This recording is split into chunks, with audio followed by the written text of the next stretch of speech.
Dans cette vidéo, on va installer le matériel de chronométrage à puce Resconnect Timing. Vous recevez le matériel dans deux bacs. Un grand bac avec entre autres l'ordinateur, des puces, le tapis de chronométrage, une antenne RFID qui est là en dessous qu'on verra plus tard, des câbles. Un deuxième bac avec des bracelets pour les puces, donc c'est des puces qui s'attachent à la cheville. La documentation en format papier et le lecteur RFID dans la boîte rouge. On va commencer par placer l'antenne RFID. Donc normalement quand vous la recevez, elle est déjà fixée sur le petit trépied. Si elle n'est pas fixée dessus, vous la fixez dessus. Donc on va monter le trépied d'un cran. Voilà, donc là le trépied est prêt, on n'a plus qu'à poser l'antenne. Comme les puces de chronométrage sont fixées à la cheville, donc au niveau du sol, l'antenne doit être proche du sol, donc pas la peine de la mettre sur un grand trépied à 1 mètre de hauteur. Elle doit être orientée à peu près dans la direction du sol, donc si le sol est horizontal, elle doit être horizontale. S'il est en pente, vous suivez à peu près l'axe de la pente. Bien, maintenant on va passer au tapis. Alors le tapis de chronométrage se déroule. Donc vous placez le côté là.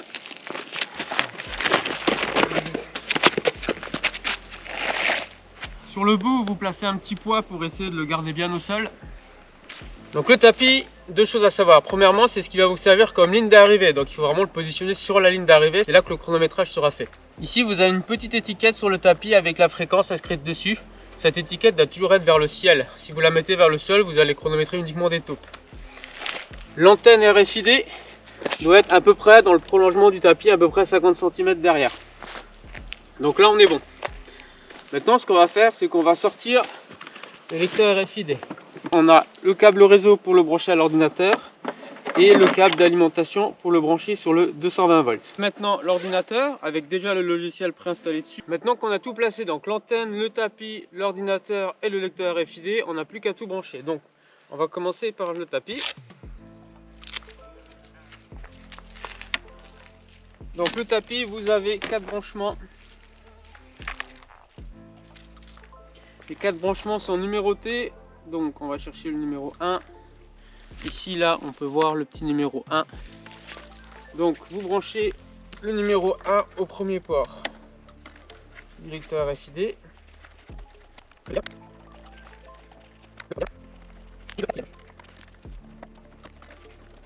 On a branché le tapis, maintenant on va brancher l'antenne. Donc pour ça, vous avez un câble dans la boîte.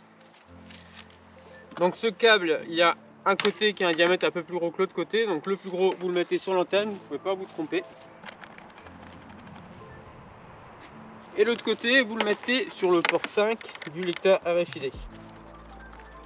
Donc on a les 4 premiers ports, c'est le tapis, et le 5e, c'est l'antenne. Maintenant, on va brancher le lecteur à l'ordinateur avec le câble réseau. Donc ça, c'est très simple. Maintenant, on branche le lecteur RFID au 220 volts.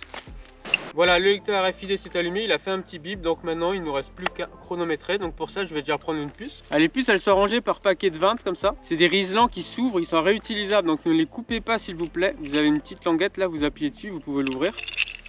Donc pour nos tests, on va utiliser la puce numéro 39, on va la fixer sur le bracelet. Je vous conseille lorsque vous faites des tests, notamment le jour J, de toujours les faire en conditions réelles. Donc vous installez le bracelet sur votre cheville et vous passez en courant ou avec un vélo, surtout ne restez pas dessus. Il faut savoir que le tapis va beaucoup plus facilement détecter une puce qui ne bouge pas lorsqu'elle est sur le tapis qu'une puce qui ne fait que passer rapidement. Ok, on y va, on est prêt. On va lancer le logiciel Resconnect Timing qui se trouve en raccourci sur le bureau. Une fois qu'il est lancé, on va ouvrir notre événement. Donc ici je vous conseille de le mettre sur une clé USB. Pourquoi? Parce que comme ça, si l'ordinateur tombe en panne, vous avez toujours votre fichier sur votre clé USB. Donc moi ici je vais ouvrir cette course. L'une des premières choses que vous pouvez faire le jour J, c'est d'activer les résultats en live. Donc pour ça, vous allez dans résultats en direct sur internet et vous l'activez. Dans ce cas, les concurrents recevront automatiquement une notification pour les informer que les résultats en live sont disponibles et ils pourront donc les visualiser en direct pendant la course. Maintenant, ce qu'on va faire, c'est qu'on va aller dans inscription. On va prendre l'inscription de Aton Jonathan. On va changer son numéro de puce, donc 39 pour donc c'est la puce qu'on va utiliser pour tester. 39. On va aussi changer le numéro de dossard parce que c'est plus simple pour faire un suivi d'avoir les mêmes numéros. Et donc ici, si on va à Aton Jonathan, on va avoir dossard 39, donc il a déjà une heure de départ parce que j'ai déjà initialisé mes départs avant et il n'a pas encore d'heure d'arrivée. Donc on va activer le chronométrage par puce, donc on va dans chronométrage puce Resconnect Timing. On ajoute donc le lecteur RFID, donc c'est le 8 ports. On a branché le tapis sur les 4 premiers ports du lecteur et l'antenne sur le 5e. Donc ici on sélectionne les 4 premiers, deuxième ligne on sélectionne le 5e, c'est important parce que le paramétrage n'est pas le même. Notre objectif c'est de chronométrer donc l'arrivée du Canicross adulte, donc on le sélectionne. Ici vous pouvez sélectionner plusieurs épreuves pour en chronométrer plusieurs en même temps ou les faire une par une, c'est à vous de voir. Voilà, tout est prêt, donc c'est plutôt simple, on n'a plus qu'à se connecter au module, on fait se connecter, on est connecté. Donc maintenant on peut tester le chronométrage, on va mettre notre puce sur le tapis.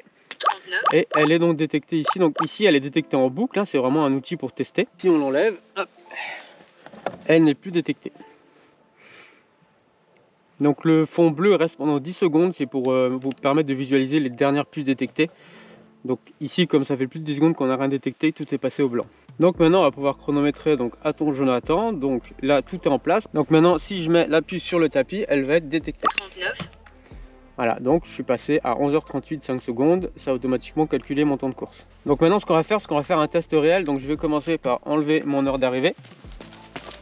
39. Et voilà, donc lorsque j'ai passé la ligne d'arrivée, j'ai été détecté et l'heure d'arrivée a été affectée à mon dossard 39. Ok, maintenant, 3 petites astuces. La première, ça peut arriver que des concurrents s'approchent trop proche de la ligne d'arrivée avant la course et donc sont chronométrés en avance. Donc pour éviter ça, ce que vous pouvez faire lorsque la course démarre, par exemple si le départ est à 8h, vous pouvez sélectionner votre colonne d'arrivée, vous faites un clic droit et vous faites colonne d'arrivée, réinitialiser tout à vie. Dans ce cas, ça va enlever les temps de tout le monde. Donc comme ça, vous êtes certain que vous n'avez personne qui est chronométré avant le départ de la course. Deuxième petite astuce, donc quand quelqu'un passe la ligne d'arrivée, il a le temps qui est affecté. Ici l'arrivée, vous pouvez faire un clic droit, afficher l'historique des temps et vous allez ici retrouver l'historique de tous les temps. Donc moi j'ai fait plein de tests déjà avant la vidéo, hein. Donc là on a ma valeur actuelle, donc c'est le dernier passage. On peut voir que j'ai été détecté plusieurs fois, donc une fois par l'antenne, une fois par le tapis. C'est toujours le tapis qui est prioritaire parce que c'est le tapis qui est le plus précis, d'accord ? L'antenne elle est vraiment là uniquement pour quand le tapis ne détecte pas. Donc comme ça vous pouvez récupérer des anciennes valeurs. La troisième et dernière petite astuce, il est important d'avoir un chronométrage de secours. Pour ça vous pouvez avoir un deuxième ordinateur avec dessus le logiciel et le fichier de votre course pour pouvoir passer en chronométrage dessus dès que c'est nécessaire. Par exemple si l'ordinateur là tombe en panne, ou alors vous pouvez utiliser n'importe quel autre matériel, c'est à vous de voir. Concernant l'ordinateur là, mettez votre fichier sur une clé USB. Pourquoi? Parce que si l'ordinateur tombe en panne, vous n'aurez plus accès au fichier. Donc si par contre c'est sur une clé USB, vous pourrez le récupérer à tout moment. Les puces ne sont pas toujours détectées, c'est important de le comprendre. Déjà parce que le matériel peut être défaillant, il n'est pas parfait, mais aussi parce que la personne peut mal porter sa puce. Par exemple, si vous courez avec une puce dans un poignet fermé, il faut savoir que le corps est un isolant pour le RFID, donc elle ne sera pas détectée. Ou alors la personne peut tout simplement oublier de mettre sa puce. Dans ce cas, je vous conseille d'aller ici dans l'onglet manuel et de faire un chronométrage manuel. C'est-à-dire quand une personne passe la ligne, vous faites F12. Comme ça, vous sauvegardez son temps quoi qu'il se passe. Si elle a été détectée, donc vous l'avez vu, hein, quand le système détecte une puce, il émet un bip et il donne le numéro de dossard. Donc si elle est détectée, vous n'avez rien à faire. Vous pouvez laisser cette case ici vide rouge. Si par contre elle n'a pas été détectée, dans ce cas, vous pouvez aller récupérer son dossard. Vous le saisissez, donc disons qu'ici c'était le dossard 37. Vous faites 37 entrées. Comme ça, vous avez toujours un temps, même si par exemple, peut-être que Aurélien a oublié de mettre sa puce. Et voilà, on a terminé notre course. Donc on a installé le matériel, on a chronométré avec les résultats en live. Et vous avez vu, tout ça, c'est vraiment très simple. Donc si vous cherchez une solution à bas coût avec chronométrage automatique, vous avez ici une très bonne solution. En sachant aussi, je le rappelle, que si vous chronométrez manuellement, donc comme je vous l'ai montré en faisant F12 et en saisissant le numéro de dossard, l'utilisation du logiciel est totalement gratuite. Avec le matériel de chronométrage, vous aurez également une petite horloge et une batterie. Donc l'intérêt de la batterie, c'est que ça vous permet d'avoir l'horloge en autonomie totale pendant une journée et demie. Donc si votre course est sur plusieurs jours, n'hésitez pas à la recharger pendant la nuit tout simplement. Donc vous avez ici un petit scratch pour fixer la batterie. Vous la branchez sur la seule prise de l'horloge, donc c'est facile. Et voilà, vous avez alors automatiquement l'heure. Donc normalement l'heure est déjà pré-réglée, donc vous n'avez rien à faire à part la fixer. Vous avez ici une petite corde, donc vous pouvez la fixer où vous voulez, donc sur un arbre, sur un trépied. Ou alors si vous avez des bénévoles entre eux, vous pouvez mettre un bénévole comme ça sur la ligne de départ et vous aurez l'heure.